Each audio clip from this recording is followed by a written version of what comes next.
liberdade conquistada na Revolução do 25 de Abril de 1974 foi celebrada na Madeira a 1 de maio, no Dia do Trabalhador. Foi a maior manifestação de sempre nas ruas do Funchal, após uma semana de incertezas, com Marcelo Caetano e Américo Tomás no Palácio de São Lourenço, no Funchal, a caminho do exílio no Brasil. Em grupo ou de forma voluntária, milhares de cidadãos festejaram a vitória da liberdade, o fim da ditadura, a queda do regime ditatorial do Estado Novo, que durou 41 anos. As primeiras informações sobre o que se passou na madrugada e manhã do 25 de Abril chegaram à Madeira por telefone. Familiares e amigos contavam o que tinham ouvido na rádio ou visto de perto as movimentações militares na Baixa de Lisboa. Telefonaram de manhã a dizer que havia movimentações militares e que tudo parecia que se encaminhava para aquilo que acabou por acontecer. E vou com o carro, com a rádio do carro ligado, ali para aquele caminho de São Gonçalo, ouvi. E depois fui a ver aos poucos e poucos que era um golpe de facto, que era um golpe democrático. E telefonaram de Lisboa a dizer que estava a sair, quer de Mafra, quer de Santarém, essencialmente a coluna de Santarém, a avançar sobre Lisboa, que tinham sido já dadas as senhas. Oficialmente, as informações sobre a Revolução eram dadas via rádio, com mensagens do movimento das Forças Armadas. E pede à população que se mantenha calma e recolha às suas residências. Viva Portugal! Isto é o fim do fascismo, viste? É o fim do fascismo. O Tamarito está cá fora. Estava justamente a pensar o Abílio. O Centro Regional da Madeira da Rádio Televisão Portuguesa tinha menos de 2 anos de emissões regulares. Fora inaugurado em agosto de 1972. As bobines com as imagens chegavam à ilha por via aérea. Com os aeroportos condicionados, as primeiras imagens da Revolução só foram vistas nos dias seguintes. O 25 de abril de 1974, uma quinta-feira, decorreu com normalidade no Funchal. No Palácio de São Lourenço, não houve ordens para serem postas tropas na rua. As informações oficiais eram escassas, apesar dos próprios militares também terem tomado conhecimento por telefonemas da família.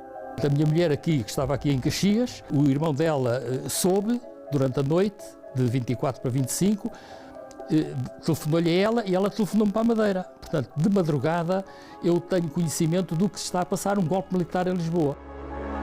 Na Madeira, a censura cumpriu ainda funções no dia da Revolução. Os textos do semanário Comércio do Funchal, crítico ao regime deposto, foram submetidos ao exame prévio do lápis azul. Na manhã do 25 de abril, na manhã, já as tropas estavam na rua, etc., eu levei as provas do jornal à censura para receber o visto. A ação militar para derrubar o regime centrou-se em Lisboa. O quartel da Pontinha, em Odivelas, foi o posto de comando da Revolução. Forças militares ocuparam pontos estratégicos na capital, com o objetivo de derrubar o regime. O programa do Movimento das Forças Armadas foi aprovado alguns dias antes. O plano de operações militares foi coordenado pelo então Major Otelo Saraiva de Carvalho. 2 sinais tinham sido combinados para sincronizar a operação. O primeiro foi ouvido às 22h55 de 24 de abril, nos emissores associados de Lisboa. Pois bem, meus amigos, agora faltam 5 minutos para as 23 horas. Para vocês ouvirem o Paulo de Carvalho e depois do adeus.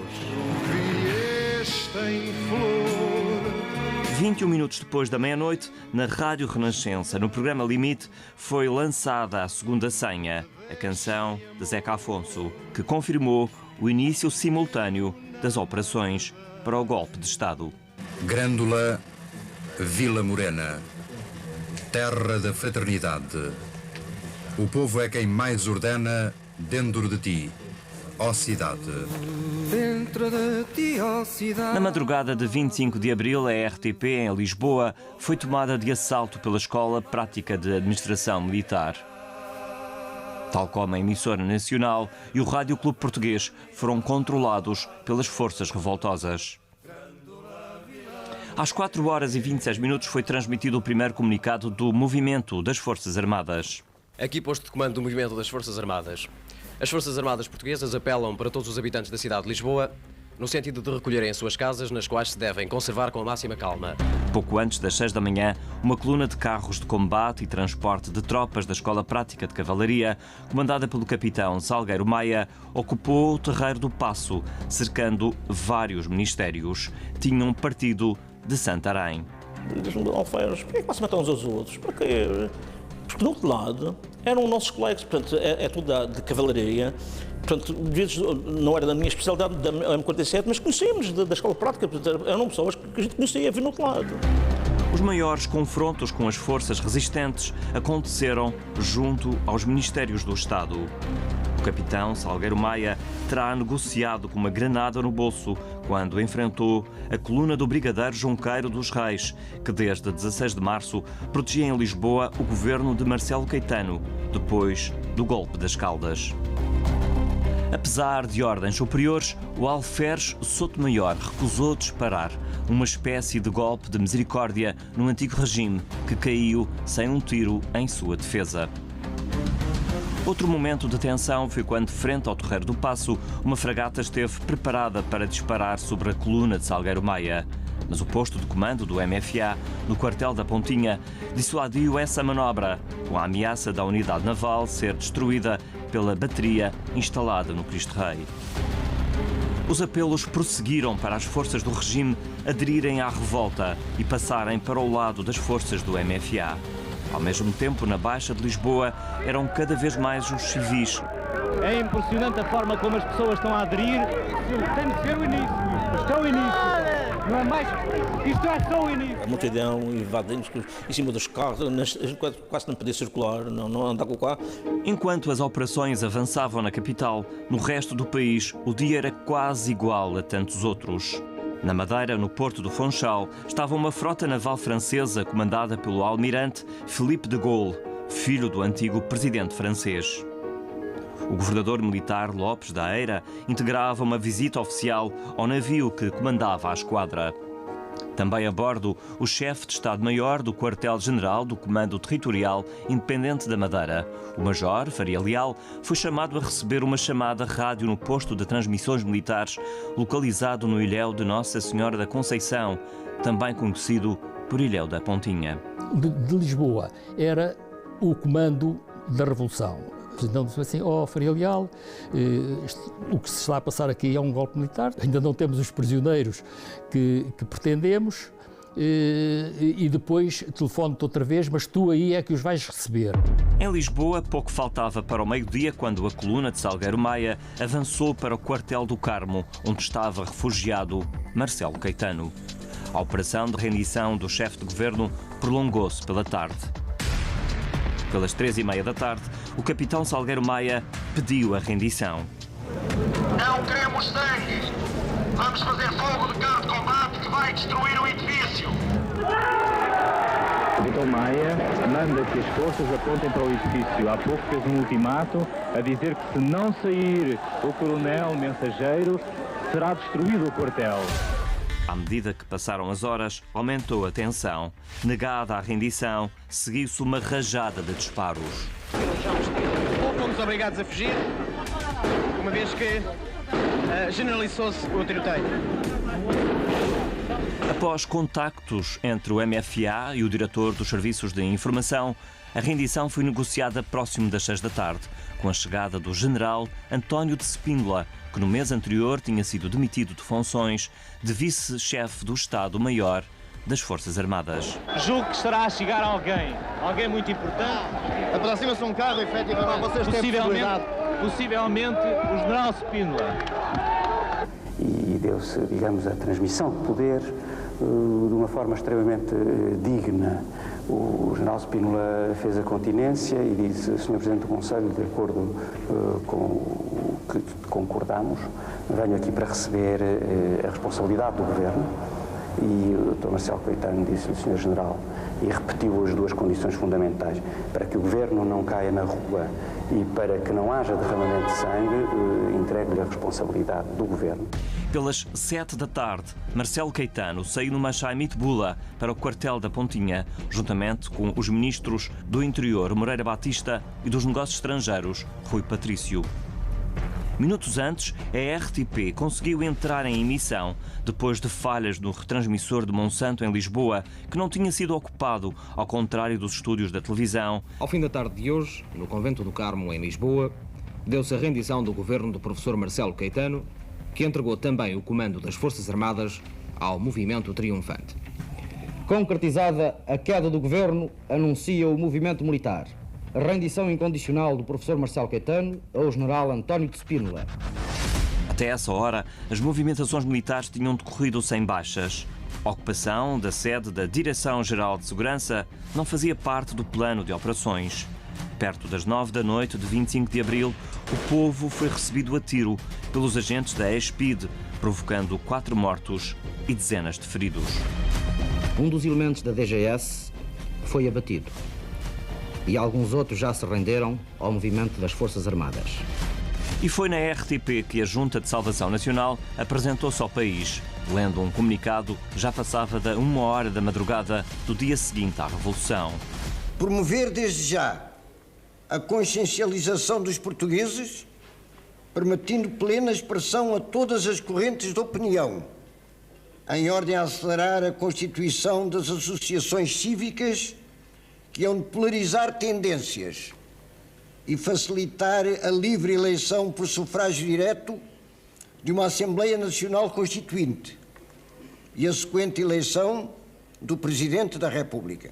O dia seguinte à Revolução ficou marcado pela chegada à Madeira de Marcelo Caetano e Américo Tomás na condição de presos políticos.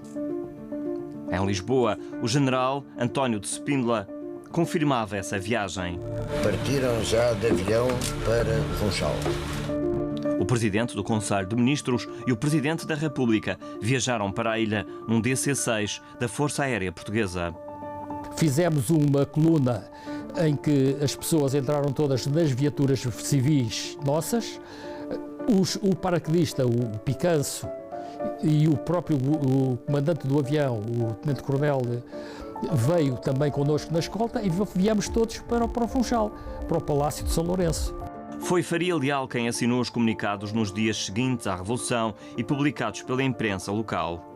O mesmo confirmava que Américo Tomás e Marcelo Caetano, tal como os ex-ministros Silva Cunha e Moreira Batista, tinham sido recebidos correta e atenciosamente no aeroporto de Santa Catarina. O primeiro comunicado do recém-criado Gabinete de Informação, constituído por elementos militares e civis, deu conta que, por indicação da Junta de Salvação, João Gouveia assumiu as funções de governador substituto. Farrajota Rocheta, que havia chegado à ilha no mês anterior, foi exonerado no próprio dia da Revolução. Quanto às forças militarizadas no arquipélago, PSP e a Guarda Fiscal cooperavam com as Forças Armadas no desempenho das suas funções normais. Sobre a subdelegação da extinta DGS, a ESPID, passou a estar dependente da autoridade militar local, prestando serviços inadiáveis, como era o caso do controle do porto e do aeroporto e de assuntos relativos à imigração. A ação maior do MFA e da Junta de Salvação Nacional continuava na capital. Na madrugada do dia 27 de abril, começaram a ser libertados os presos políticos. Ao longo de 30 anos, os agentes da PIDE-DGS perseguiram, interrogaram e prenderam quem foi considerado inimigo da ditadura. Eu sofri. Eu fui torturado pela PIDE, quase me mataram aqui quando eu fui preso, de maneira que o meu tempo de internamento foi um tempo de sofrimento. O que é que eles vos fizeram? Eu estive 6 dias de tortura de sono. 6 dias de tortura de sono? Espancado. Há quanto tempo estão cá presos? Eu estou desde outubro de 72. 72? E acusada de? Portanto, pertencer a um movimento comunista. Prisões como as dos Fortes de Caxias e de Peniche ou a do Tarrafal, na Ilha de Santiago, em Cabo Verde, receberam os opositores do regime. Muitos pelo lápis azul da censura, a cor com que eram cortados os artigos de imprensa e obras de arte. A Lisboa chegavam também os líderes do PCP e do PS, exilados em França. Primeiro Mário Soares. É, evidentemente, um grande dia. O sentido das minhas palavras e das minhas primeiras declarações, ouviram-nas, foram dirigidas ao povo português. Depois, Álvaro Cunhal. A maior preocupação, sabermos unir o movimento das Forças Armadas e o movimento popular e tornar impossível o regresso ao nosso país dos métodos, dos processos que tiranizaram o nosso povo durante mais de quase 50 anos. Em Lisboa vivia-se a liberdade. Na Madeira persistiam algumas dúvidas. Os dias seguintes à Revolução geraram muitas apreensões e incertezas. O segundo comunicado do Palácio de São Lourenço, assinado a 28 de abril, referiu que, havendo conhecimento através de inscrições morais e de um panfleto difundido durante a madrugada, de que alguns elementos descrentes da ação da atual Junta de Salvação Nacional procuram incitar os madeirenses a ações perturbadoras da ordem pública. A manifestação do 1º de maio podia não ter acontecido. O governador militar terá sido reticente. A 29 de abril, na primeira conferência de imprensa após a queda da ditadura, o brigadeiro Lopes Deira afirmou estar empenhado em que a transformação política que se registou no país não afetasse a vida da Madeira. O comando operacional do movimento das Forças Armadas na Cova da Moura foi informado de um ambiente que podia ser contrário à liberdade conquistada. Lopes Deira foi exonerado no dia seguinte, sendo substituído interinamente por Faria Leal. Era tratar a Madeira como a Madeira é uma coiseca qualquer que está para ali, uma terriola onde as pessoas não se mexem para nada. A 29 de abril, a Junta de Salvação Nacional decidiu que o 1º de maio seria feriado nacional obrigatório.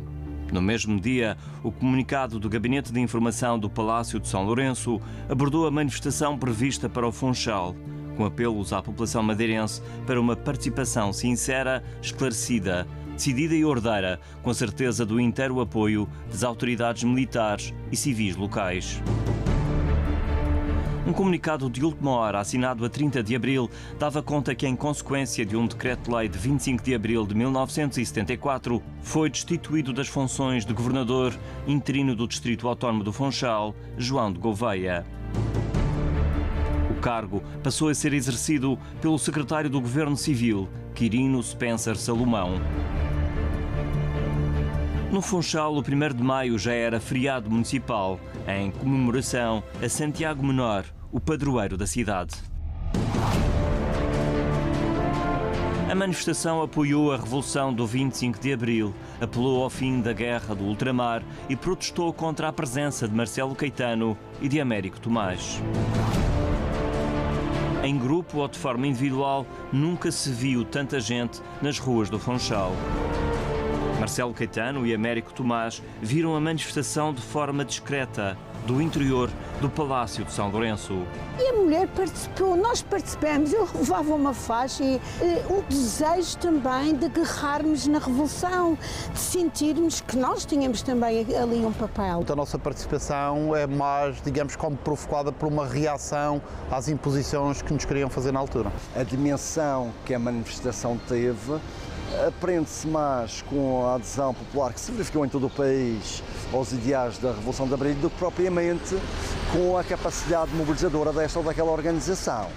A manifestação foi planeada sobretudo por jornalistas e colaboradores do comércio do Funchal, mas também por elementos dos movimentos católicos e pelo grupo de padres do Pombal. Para convocar a população tínhamos que pinchar à noite, como se fazia no tempo de fascismo, porque a PIDE estava solta e estava a PIDE aflita connosco e nós aflitos com eles. Como não havia oposição organizada aqui no Funchal, a reação, não é só a reação à vinda do Américo Tomás e do Marcelo Caetano para cá, nós achávamos que aquilo funcionava como uma espécie de considerar a Madeira um caixote do lixo. Somos filhos da madrugada, pelas praias do mar nos vamos, à procura de quem nos... Tal como previsto, acompanharam a manifestação elementos das Forças Armadas e da Polícia de Segurança Pública.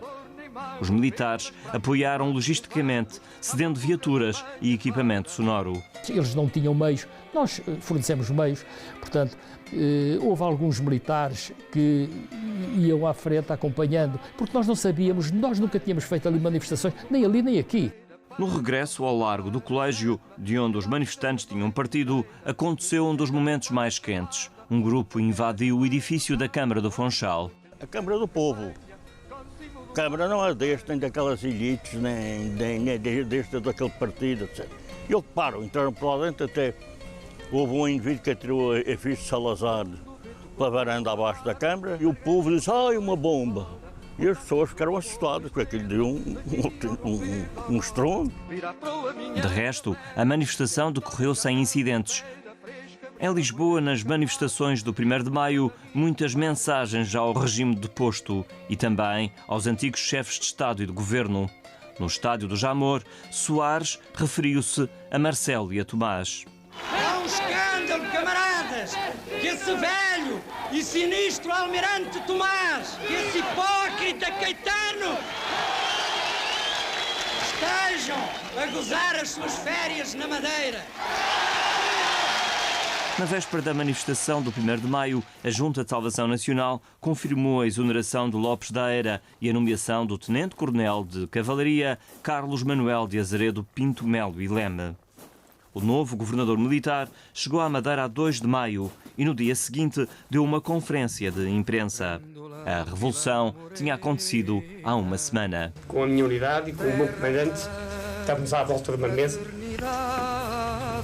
e estávamos todos a chorar quando acabou a canção. E eu só disse, assim perdemos a locução. Mas não, ela fez-se e tudo foi cumprido. O então Tenente-Coronel falou aos jornalistas no Palácio de São Lourenço, onde estavam Américo Tomás e Marcelo Caetano. O senhor Presidente da Junta, o nosso General Spínola, não tem nem teve qualquer comunicação com os elementos que se encontram detidos aqui no Funchal, desde que eles saíram de Lisboa para cá.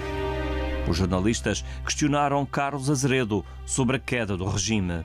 Como é que poderíamos compreender, digamos, esse movimento imprevisto, esse acontecimento perfeitamente imprevisto, que pelo menos nós, com os dados que tínhamos, com a falta de informação que tínhamos, com a subinformação em que vivíamos, como é que se pode explicar isso?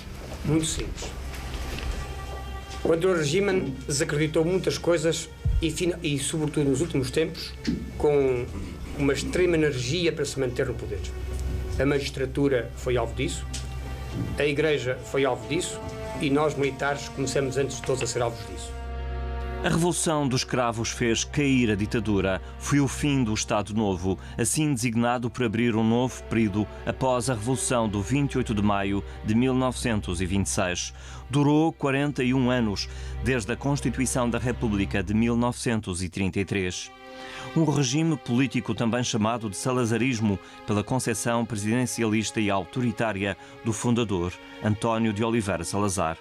Foi presidente do Conselho de Ministros de 1932 a 1968. Nós somos todos solidários uns com os outros dentro da nação. Os que servem e os que são servidos. Os que mandam e os que executam.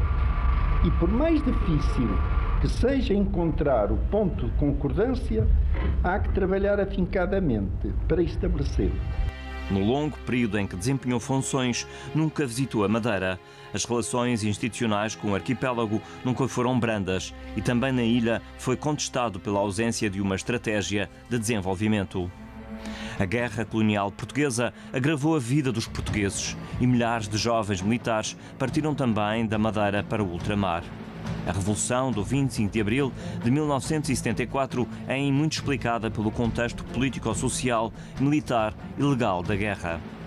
Durou 13 anos o conflito entre as Forças Armadas Portuguesas e as forças dos movimentos de libertação ou independência do ultramar português. Depois da queda de Salazar, em setembro de 1968, Marcelo Caetano assumiu a presidência do Conselho de Ministros. Conto para levar a cabo tão árdua missão com a colaboração da Assembleia Nacional e da Câmara Corporativa, através dos quais podem exprimir-se os legítimos anseios da nação. Até 1970, o país viveu o que se designou de Primavera Marcelista, um tempo de esperança numa reforma do regime que nunca se concretizou. Foi nesse período que um grupo de cidadãos da Madeira escreveu ao governador civil do Distrito Autónomo do Funchal, Brancame Sobral, em abril de 1969. Os 39 signatários falavam numa Madeira no limiar de uma das maiores crises económicas da sua história. Era sobretudo um retrato da Madeira da época e uma chamada de atenção para as consequências negativas que teria a inação, a indiferença perante essa modificação, esse estado de coisas que afetava profundamente todas as camadas da população. A A missiva, assinada em 22 de abril de 1969, solicitou ao governador uma atuação pessoal junto dos serviços de censura para a divulgação do documento através da imprensa. No período marcelista, o país acreditou em menor opressão. A PIDE, Polícia Internacional e de Defesa do Estado, criada em 1945, passou a designar-se em 1969 de DGS, Direção-Geral de Segurança. A esperança de um país mais aberto e do fim da guerra esvaneceu-se.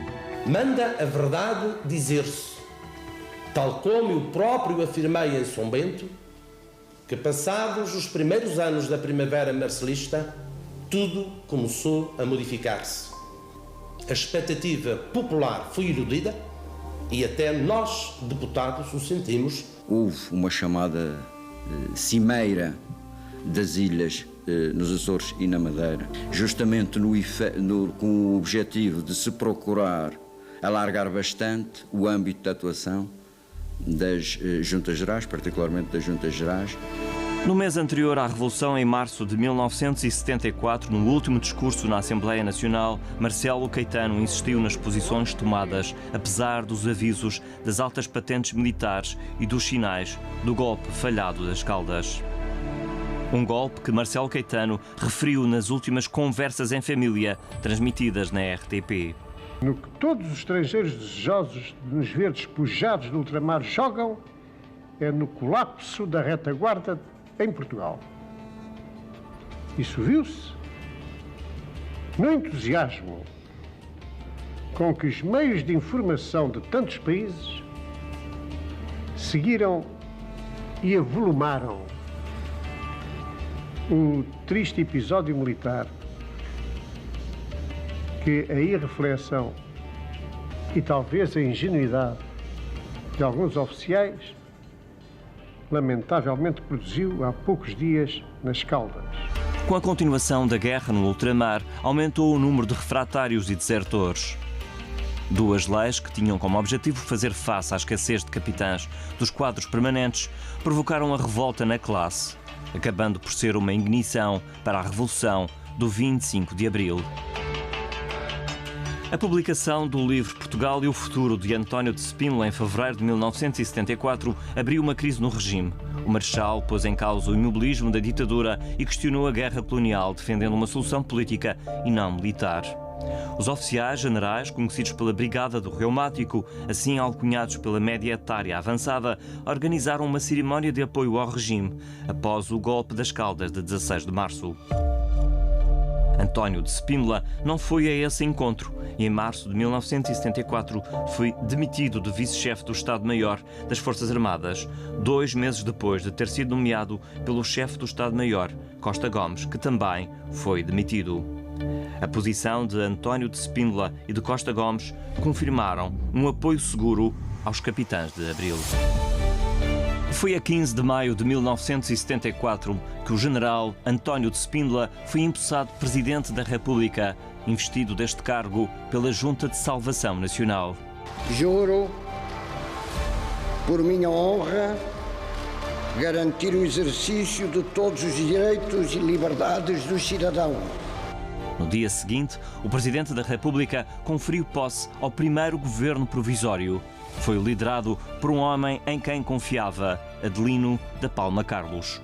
Do primeiro governo provisório fizeram parte líderes dos principais partidos portugueses. Todos irmanados no desejo de servir, até ao limite das suas forças, a causa da democracia e da liberdade. Na Madeira, no Palácio de São Lourenço, permaneciam Américo Tomás e Marcelo Caetano. A população continuava a questionar a permanência dos antigos líderes, até que, a 20 de maio, deixaram o Funchal rumo ao Porto Santo. O governador militar optou por antecipar a partida em algumas horas, afastando Marcelo e Tomás de uma manifestação pública, antes do exílio no Brasil, para onde partiram num Boeing 707 da Força Aérea Portuguesa. Com a chegada da liberdade nos meses seguintes à Revolução, sucederam-se as manifestações de rua. Os sindicatos começaram a ter estruturas livremente escolhidas.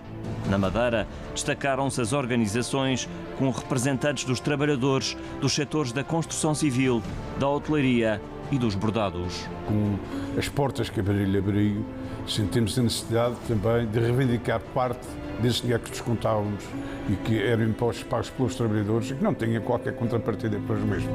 Em 13 de julho de 1974, em Belém, o Presidente da República condecorou o coordenador do movimento das Forças Armadas, que passou a ter outras funções militares. Toda a preparação da execução para esse 25 de Abril e todo o comandamento podia ter ficado de nulo efeito se eu não tivesse comigo a confiança dos meus camaradas, confiança total, que os levou a uma total adesão de princípio e que os levou, juntamente comigo, a uma vitória que foi realmente extraordinária. Passados 5 dias, Palma Carlos demite-se. O primeiro governo provisório durou 2 meses. No sentido do alargamento dos poderes do Primeiro-Ministro. Considerando insuficiente esta solução, o Primeiro-Ministro comunicou ao Conselho que apresentara hoje ao Sr. Presidente da República o pedido de demissão do seu cargo. A 18 de julho, Vasco Lourenço passou a chefiar o Executivo. Desejo reiterar a Vossa Excelência e ao povo português a decisão inabalável de cumprir escrupulosamente o programa do Movimento das Forças Armadas. As manifestações repetiam-se por todo o país. As divisões político-militares, direita-esquerda, acentuaram-se.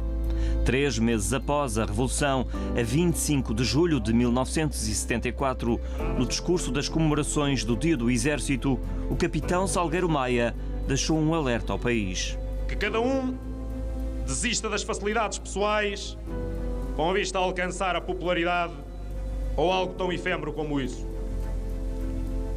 Que cada um não se esqueça de que tem direito a ter acesso à inteligência e à capacidade de raciocinar para além dos slogans orquestrados pelos partidos. O segundo governo provisório tinha pouco mais de uma semana, quando a 26 de julho de 1974 tomou posse a Comissão Interministerial para as Ilhas. Ora, nós consideramos que o desenvolvimento da Madeira tem de se acentuar no setor primário, portanto, pescas, agricultura e pecuária. Alguns dias depois, a 12 de agosto, o Ministro da Administração Interna, Costa Brás, deslocou-se à Madeira para dar posse ao advogado Fernando Rebelo como governador civil. Estão errados os próprios quadros jurídicos que definem a vida política e administrativa do arquipélago. A obsessão de tudo governado do Rei do Paço. Mas, nesse verão, a crispação político-militar acentuou-se. Em setembro, o Presidente da República apresentou a demissão. E perante a total impossibilidade de, no atual clima, se construir uma democracia autêntica ao serviço da paz e do progresso do país, renuncio ao cargo de Presidente da República. 2 dias depois, o general Costa Gomes é empossado Presidente da República. Nenhum português tem o direito de se negar às responsabilidades que lhe são exigidas no período difícil que todos fraternamente teremos que ultrapassar. Até às primeiras eleições para a Assembleia da República de 25 de abril de 1976, o país viveu um tempo de tensão. Em 2 anos foram constituídos 6 governos provisórios. O reconhecimento legal dos partidos aconteceu em novembro de 1974 com a publicação do Decreto-Lei nº 595 de 7 de novembro. E até ao final do ano da Revolução já existiam 25 partidos em Portugal. Até então, apenas PCP, o recém-criado PS e o MDP-CDE tinham sobrevivido na clandestinidade. Só um partido dominava, o do regime, a Ação Nacional Popular. Na Madeira identificaram-se vários movimentos da direita à esquerda, alguns roçando ideias separatistas. Foram os casos do Movimento Democrático, da União Popular, da Frente Centrista e do Maia. A liberdade trouxe à tona de água estas organizações e posterior adesão aos partidos que iniciavam a atividade por todo o país. O primeiro aniversário da Revolução dos Cravos foi assinalado com um outro momento histórico da democracia, as primeiras eleições livres com sufrágio universal, as constituintes, como ficaram conhecidas. Os 250 deputados eleitos por 7 partidos tinham a missão de, em 10 meses, elaborar e fazer aprovar a Constituição da República Portuguesa. Nestas eleições, o PS, liderado por Mário Soares, venceu a nível nacional. O PPD de Sá Carneiro foi a segunda força mais votada, mas venceu na Madeira. Por este círculo eleitoral, o Partido Popular Democrático elegeu 5 deputados e o Partido Socialista 1 parlamentar. Votaram, ao todo, 126.329 eleitores na região. O programa do MFA tinha emissão regular na rádio-televisão portuguesa. O movimento das Forças Armadas mostrou à população um país em mudança e para onde deveria de caminhar. O movimento das Forças Armadas empenhou-se numa opção política claramente definida no seu programa, em defesa do qual se mantém firme e intransigente. Um conceito que anda muito na boca de toda a gente é a palavra liberdade. E parece-me que, utilizando o método que temos vindo a seguir, que é ir buscar às pessoas do povo português, aquele povo com quem nós queremos combater nesta revolução, com quem estamos aliados, pois terá que ser esse povo a definir-se e a explicar para todos nós qual é o conceito de liberdade. Os anos seguintes à Revolução, conhecidos pelo PREC, período revolucionário em curso, foram marcados por momentos de instabilidade. Na Madeira, os mais graves foram os atentados bombistas da Flama, Frente de Libertação do Arquipélago da Madeira. Uma organização associada à direita, apesar de terem permanecido dúvidas sobre a identificação dos reais autores. A Organização Separatista da Madeira ocupou a 7 de outubro de 1975 as instalações no Funchal da emissora nacional, contra o que dizia ser uma programação demasiado esquerdista. A tensão com o dirigente do Sindicato da Construção Civil era uma realidade. Após 6 horas de ocupação, centenas de trabalhadores reocuparam a rádio, provocando dezenas de feridos. Havia lutas extraordinárias naquela altura e depois falhou a tática de terem ocupado a emissora nacional, novamente a pedir a minha expulsão da Madeira. Não havia convocatórios formais, não havia grupos definidos, havia, olha, eu tenho um grupo de amigos no Liceu que não concorda com isto, mas tenho um grupo da Francisco Franco, hoje vamos fazer isto. Olha, eu ouvi dizer que está a decorrer aquilo, vamos embora apoiar. A atividade da Flama protagonizou em Machico outro momento histórico, pós-25 de Abril. Jovens flamistas foram acusados de terem provocado desacatos no complexo da Matur.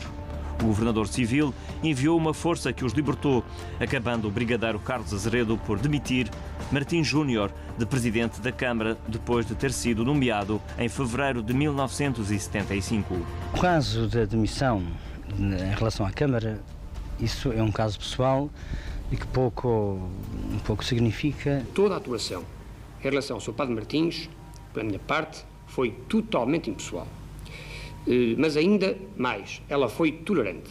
Então, em Machico, montámos uma vigilância com operários e durante a noite, enfim, fiscalizavam as ruas, sobretudo o complexo Matur, até que, por infelicidade da parte dos escribas, digamos assim, na primeira vez que lá foram caçados. Mandei prender os menores pela PSP do Machico, é verdade.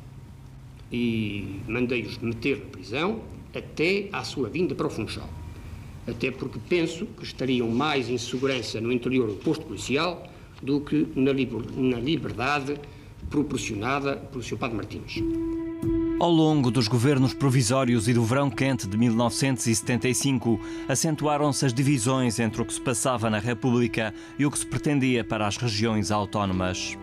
A imprensa expressou esse clima de tensão e de sentimentos separatistas, em alguns casos com resultados extremos. Aí eu escrevi um artigo em que dizia: de Portugal nunca nos veio nada senão azeite, sabão, umas escovas, vassouras e tal, e uns governadores. E eles tomaram isto como sendo separatismo. A instabilidade depois da Revolução, os extremismos de direita e esquerda atravessaram a governação provisória que geriu a Madeira até à tomada de posse do primeiro governo regional em 1976. Ao não encontrar as condições necessárias para cumprir os objetivos do cargo, Fernando Rebelo demitiu-se em março de 1975. Azeredo acumulou as funções militares e civis. No mês seguinte, todos os elementos pediram a demissão. A Junta de Planeamento acabara de ser oficializada por decreto-lei, passando a tutelar a Junta Geral e a Comissão de Planeamento.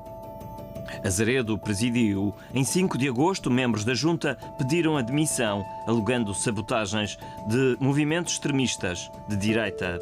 É verdade que a Junta pediu a sua exoneração e ainda antes da formação do 5º Governo Provisório. Depois das eleições de 25 de abril de 1975 para a Assembleia Constituinte, o país viveu meses conturbados de muita agitação política, social e militar. Os resultados favoreceram os partidos considerados moderados, PS e PPD, e penalizaram forças mais extremistas. Antes, a 11 de março, uma tentativa de golpe liderado pela direita e comandado por António de Spínola provocou a defesa de políticas mais revolucionárias do lado da esquerda e de Vasco Gonçalves, nomeado primeiro-ministro entre o 2º e 5º governos provisórios. Nesse ano de 1975, os movimentos operários cresceram. Nas cidades, patrões e gestores foram expulsos e no campo houve terrenos ocupados pelos agricultores. Setores como a banca e a indústria foram nacionalizados. A reforma agrária avançou. Acentuaram-se as posições de defesa da direita à esquerda. O verão quente, como ficou conhecido esse período, dividiu o país. A Constituição estava a ser trabalhada. Os partidos preparavam-se para as eleições da primeira legislatura, pós 25 de abril.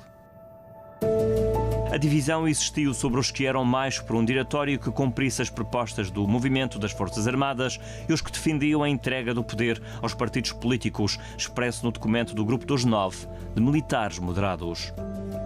Houve quem receasse por uma guerra civil.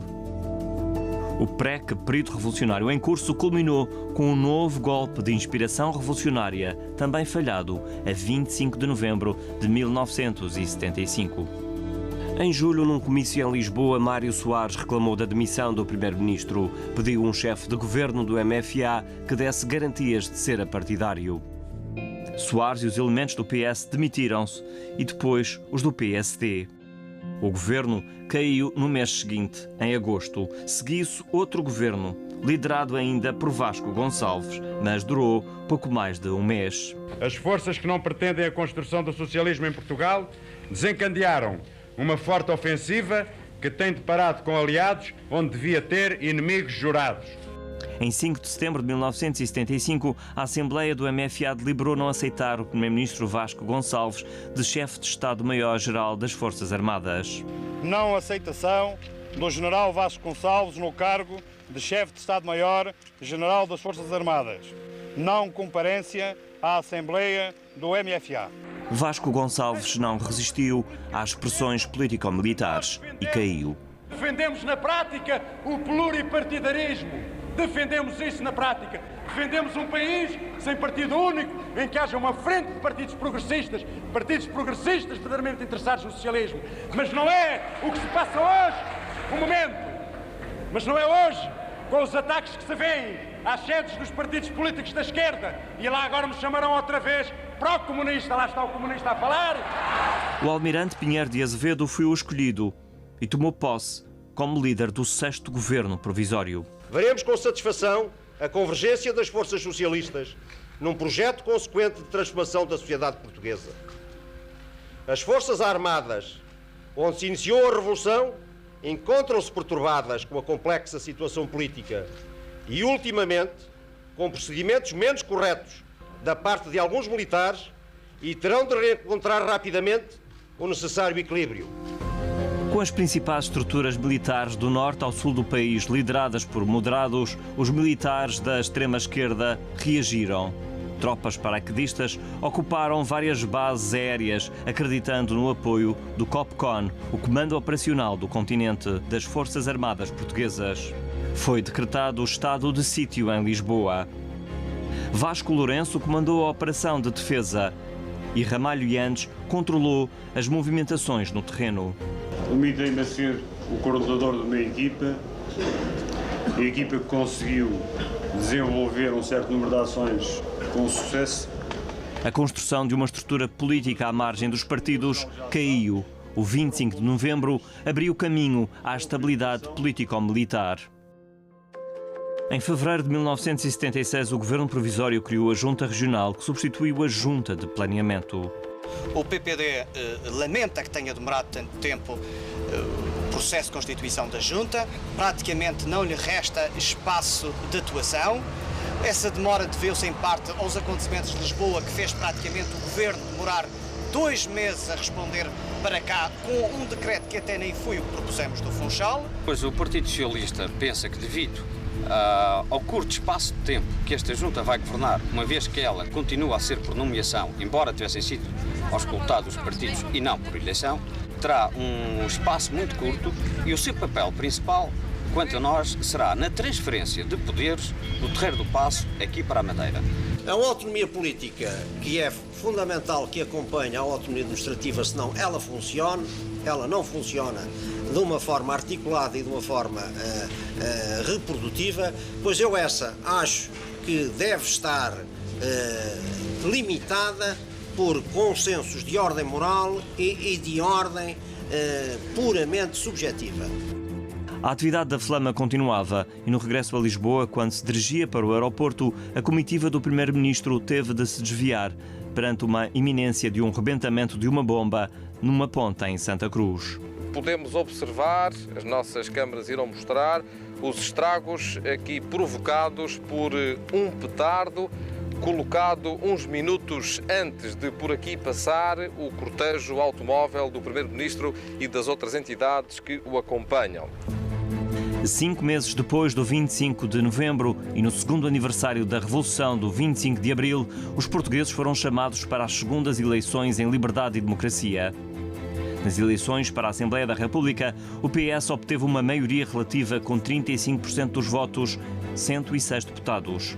Na Madeira votaram 114.859 eleitores, uma participação de quase 80%. Que neste momento já são conhecidos os resultados definitivos. O Funchal tem 6 deputados, 4 são do PPD, 1 é do PS, 1 é do CDS, o total dos deputados pelo Funchal. 1976 foi ano de 3 atos eleitorais: legislativas nacionais, regionais e presidenciais. As eleições para as Assembleias Regionais dos Açores e da Madeira aconteceram a 27 de junho, na mesma data das eleições para o Presidente da República. Duplo ato eleitoral nas ilhas dos Açores e Madeira, onde os portugueses insulares contribuíram não só para a eleição do Presidente da República, como também para a constituição das Assembleias Regionais, que lhes dará autonomia consignada na Constituição. Nas primeiras eleições regionais, o PPD venceu com 59,6% e elegeu 29 deputados. O PS foi o segundo partido mais votado, com 22,3% e 8 parlamentares. Seguiram-se CDS e UDP, que elegeram cada um 2 deputados. Nas eleições para a Presidência da República, Ramalhianes destacou-se dos outros 3 candidatos e venceu com 61,5% dos votos. Dias antes, Ramalhianes fez campanha na Madeira com milhares de apoiantes.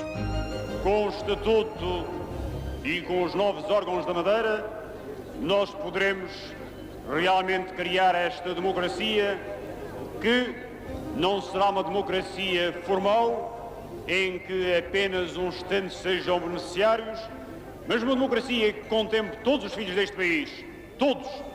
Foi o primeiro Presidente da República eleito por sufrágio direto e universal no período democrático. Juro, por minha honra, desempenhar fielmente as funções em que fico investido e defender e fazer cumprir a Constituição da República Portuguesa. A 23 de julho de 1976, Mário Soares tomou posse como Primeiro-Ministro do primeiro Governo Constitucional. O Governo a que tenho a honra de presidir encontra-se, pois, na firme determinação de agir com rapidez e firmeza, fazendo respeitar a autoridade do Estado. A primeira sessão legislativa da primeira legislatura regional foi em 19 de julho de 1976. É a representação de Sua Excelência, o Presidente da República, em obediência à linha B do artigo 40º do Decreto-Lei 318-D de 1976, está aberta a primeira sessão da primeira legislatura da Assembleia Regional para a região autónoma da Madeira. A abertura oficial ocorreu em 24 de outubro, com a presença do Presidente da República. Cabe a esta Assembleia rever o Estatuto Provisório que o Conselho da Revolução, em devido tempo, aprovou. As instituições democráticas começam a consolidar-se. Começa a surgir o majestoso império da democracia. A tomada de posse do primeiro governo regional foi a 1 de outubro de 1976. Povo que é soberano neste arquipélago que finalmente começa a ser seu.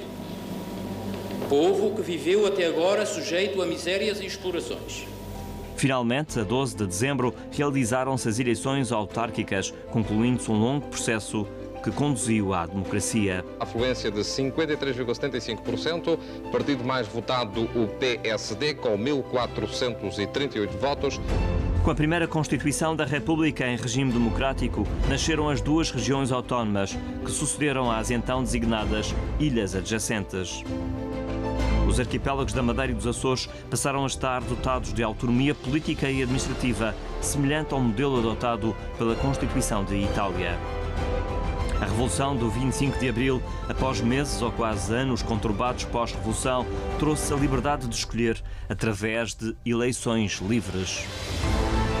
O 25 de Abril permitiu um novo poder, o regional, nas duas regiões insulares portuguesas, justificado pela dispersão geográfica e por serem ilhas, com um parlamento e um governo próprio.